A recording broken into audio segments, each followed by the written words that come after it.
morning, Malta and Gozo, and welcome to another episode of Lovin Daily. It's Friday. I'm sure everyone is in a good mood about that. I'm Junior Bonici, joined with John Celia. These are our stories for today. Masks must be worn during standing events, and restaurants and bars must limit entry to vaccinated people if they are to follow the latest events rules. The second story is all about how PILATUS Bank and its former director have been charged with money laundering offences. Then it's all about actually quite a really cool video about how a curious blue shark was spotted near DWEJRA in Gozo. Then it's all about the PN and how they've unveiled a new campaign, IL-BIDLA, ahead of an election season. And the last story is all about how Malta's tourism minister is saying that the future of COMINO, Malta's lovely sister island, is more than just the Blue Lagoon. John, all about new regulations, COVID regulations. Let us know all about it. You know, there's a big update, a big development on two fronts when it comes to standing events as well as restaurants. Let's just start with the standing events. So as of 6 September, which is just a few days away, all attendees to standing events must wear masks unless they're eating or drinking. Now, this came as a bit of a shock to our musicians as well as organizers and promoters across the island who had been organizing events next week under the belief that, you know, they could have 100 people standing without masks indoors and not outdoors. So now they'll have to do events outdoors and they have to finish by 11 p.m. So, you know, one popular DJ, Neil Hales, who goes by the name of Sidulant, actually posted a lengthy post on social media yesterday lamenting how he's had to postpone or cancel his main event twice now. You know, the first time he said, okay, I moved it in good faith. But now that it's the second time, he's wondering, you know, if authorities are really listening to what musicians and the entertainment sectors having to say. So a bit of a letdown there when it comes to events. When it comes to restaurants and bars, a small development there. Restaurants that limit their customers to only the vaccinated can go by event rules, so that means they can have people without their masks on. However, that would mean they'd have to restrict entry to the unvaccinated, which I really question whether any restaurant will be ready to stop a whole segment of their customer base, potential customer base, from coming in just to get some event rules which aren't that impressive in and of themselves. Yeah, exactly. You know, I mean, restaurants are already struggling so much. I don't know if they're going to just completely throw away a clientele.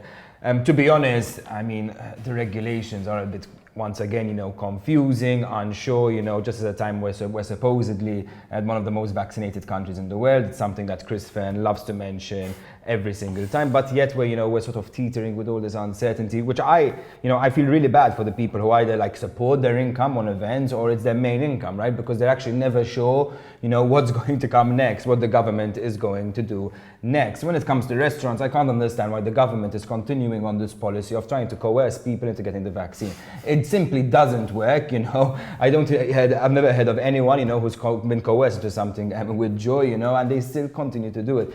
I'm just personally waiting, you know, for people to actually start challenging, you know, these regulations, you know, far more openly, you know, and to push Chris Fern and Charmaine Gauci, for that matter, to finally start publishing the science, right? Because every time they make a new regulation, every time they make a new measure, they contradict each other, you know. Nobody can make any sense of it. People are getting confused, they're getting frustrated, and still our government refuses to say why they're doing these regulations in the first place. Let us know what you think about them in the comments below. I'm sure there's going to be more developments on this in the coming days and weeks.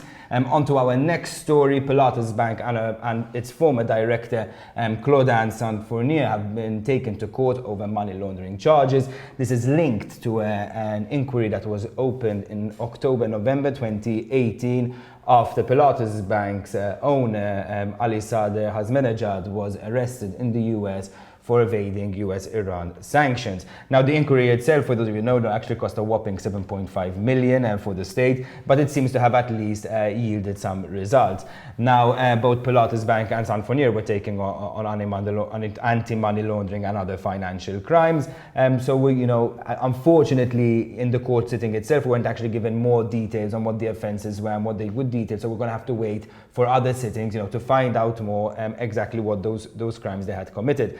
The charges came just days after the FIU issued a €5 million fine against Pilatus Bank for breaching anti-money laundering rules. So for those of you who are new to Malta, new to the story, Pilatus Bank is very well known in Malta. It's actually first popped into the public's consciousness on 20th April 2017 when Daphne Caruana Galizia, the assassinated journalist, first made her e-grant revelations, with Pilatus Bank at the center of it. Now, the inquiry itself didn't prove the claims, that e-grant was owned by Michelle Muscat and whatever, but it did find glaring issues within Pilatus Bank, specifically how it registered ultimate beneficial owners, and even how several of the Azari ruling elite was passing money through the bank. And we're going to see how this develops. Pilatus Bank's actually been hit with a freezing order, and what's really interesting, a small detail about this case, is that the police are actually looking to extradite a foreign national. Whether that's Ali Sadr or somebody else, we don't know for now, but stay tuned, the story is only just beginning. As Julian said, it's been 4 years of suspicions over Pilatus Bank, so the fact that charges are finally being brought forward, I think is a day that many, many people in Malta have been waiting for. In other court-related news, the murder suspect in the Daphne Caruana Galizia assassination story, Jorgen Fenech, is back in court this very morning. We actually have a few reports, we have a journalist there on site as well. However, the case will be heard behind closed doors. Now, the case revolves around his attempts to purchase weapons over the dark web. Very serious charges.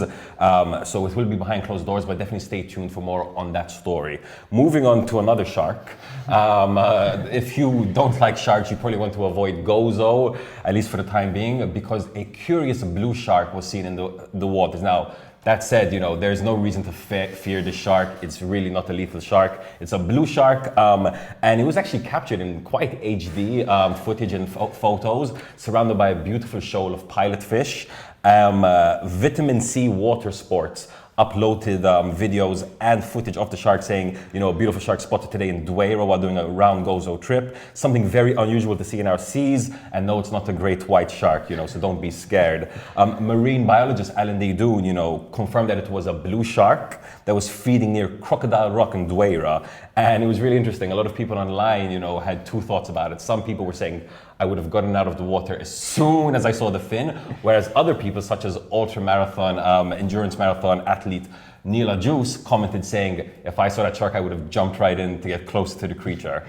I'm not so sure about that. I know they're actually really nice, but I still got a bit of an irrational fear. I'm sorry about that. But actually, now that you brought up Alan Daydoun, actually Lovin Malta spoke to him, about a really interesting point that's kind of related to this. Now, you love seeing sharks in the water, you love everything, but all this marine life that surrounds Malta could soon be a thing of the past if marine temperatures continue rising. So Daydoun told Lovin Malta, how last August was the hottest ever on record in Malta's waters, wow, spelling real warning signs for our marine neighbours, who actually provide a vital ecosystem to Malta. Now Daydoun, sort of warned how the Mediterranean Sea is actually more becoming like a tropical sea now, with the rising temperatures, which is not only means, sort of that certain species will simply die out, but also invasive species that are very dangerous to these ecosystems will actually start entering, the marine environment.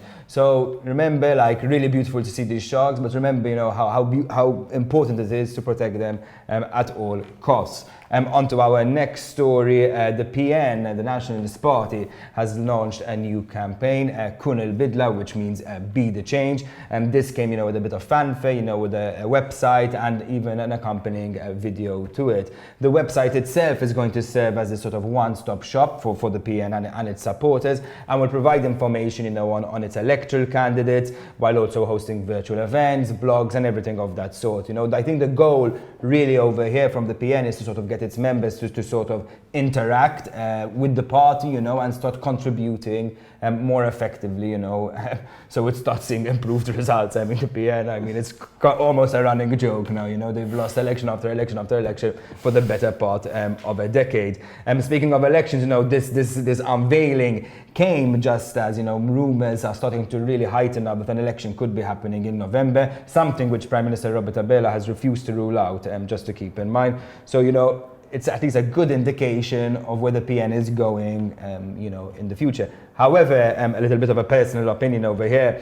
I don't know if you saw the video, it was a bit quite cringy, and really sort of smelt, without naming names, that's a bit of a rip-off from what we've seen on foreign soil before. What worries me really about this campaign, while it's superficially very appealing, we're trying to get people on board, we're trying to be the change, we're trying to do this, we're trying to do that, we still really don't know what the PN's vision for the country is. We don't really have really concrete strong proposals that differentiating Bernard Gregg from any other politician who came before him. And what the country, and I think people are crying for, is a little bit of vision from the opposition. It's hard to vote for an alternative government just on the basis of a feeling. You need to actually know what you're going to vote for and know what the future is going to look like. On the plus side, I suppose, yesterday there were reports that the PN is sort of gearing up an environmental policy and coming in. However, the landmark proposal, at least in this report, was mapping trees, which, if that doesn't scream a bit of a lack of vision, I don't know what else. If you haven't seen the video, we are hosting it on our article on lovinmalta.com, so definitely let us know in the comments below if you liked the video or not. As you said, the tone is definitely there to kind of strike this inspirational tone. You got these nice sentences, very flamboyant and floral sentences about, grabbing change and making change happen, etc., etc. So we'll have to see if this does strike a chord with the voter electorate. Moving on to the final story of today. COMINO, over the last few weeks, we've seen lots of photos and images of what seems to be a whole layer of deck chairs and umbrellas kind of choking out the Blue Lagoon. And yesterday, Malta's Tourism Minister, Clayton Bartolo, kind of spoke about the future of COMINO, saying that COMINO is more than just the Blue Lagoon. Now, for many, many years, the Blue Lagoon has been the jewel in COMINO's, crown. It's the main tourist attraction. It's the main attraction for locals as well. However, it seems that Clayton Bartolo has a kind of a vision, which he calls a sustainable plan for the future, where COMINO will be more than just the Blue Lagoon. In fact, he says, quote, "We are working so that COMINO isn't just seen as the Blue Lagoon, but treated as a whole. So we have a plan that makes sense and is sustainable for the entire island." And he went on to say that over the next 12 months, before next summer, he plans to, develop the island so that all of its other attractions will be able to shine as brightly as the Blue Lagoon. So it does seem like we might be seeing some more development on the picturesque, largely untouched island of COMINO. Yeah, no, really disappointing, to actually, at least my perspective here, the tourism minister talk like that. He may say COMINO is more than the Blue Lagoon. Well, Minister Bartolo, if it is, why is the Blue Lagoon splattered on every advert of Malta abroad? Even his comments, even sort of his disregard for what's happening in the Blue Lagoon, really makes me, concerned about the fate of Malta's public spaces. Whether it's COMINO, whether it's Valletta, whether it's Sliema or the St. Points Bay, public spaces are being eaten up by commercial interests. And this is the real worrying sign for the future, It can't be that every open space, every public space is seen, every inch is seen as a commercial opportunity where we can make money and profit of our nation. This is stuff that we should all enjoy. And I'm sorry, you shouldn't go to COMINO and every little inch is occupied by hawkers of their sunbeds and whatever, where they have no right to do so. Remember, a few years ago, they had actually removed them. But it seems, obviously ahead of an election, things have gone quiet once again. Let's look forward to the cement-looking COMINO island. On that note, that's it from us. However, if you want to stay positive and you're actually a really good foodie looking to know where the best places to eat are on the island, tonight, Lovin Streets is back at 7:30 p.m, shining a light on DWEJRA. You'll get to watch Jonathan Celia explore the little town that's actually quickly becoming a foodie paradise. Thanks for joining and have a day full of lovin'.